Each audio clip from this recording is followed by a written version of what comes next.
আরে আমেরিকান ফেরত দাদা কোথায় রে কোথায়? হ্যাঁ দিদি নাম্বার ওয়ানে।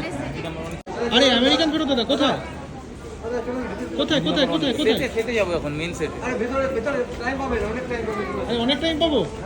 দেখি দেখি দেখি কিরকম লাগছে। আরে হেভি লাগছে তো। চলো দাদার বৌদি কিন্তু চলে গেল দিদি নাম্বার ওয়ানের সেটে। তো আমরাও এখন যাবো, জানি না কোনো দিনকে ডাকবে কিনা। দিদি নাম্বার ওয়ানের সেটে ঢুকে গেল। সর বাবুন সর। দীপঙ্কর অধিকারী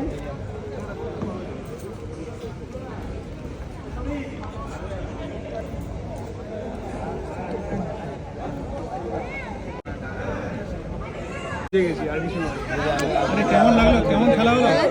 জিতেছো? তাহলে কি হলো? জিত না পারলে তাহলে কি হলো? এসছো এটাই অনেক, কি তাই তো? তো সব মানুষকে কি বলতে চাও এসছো যতদূর? হ্যাঁ হ্যাঁ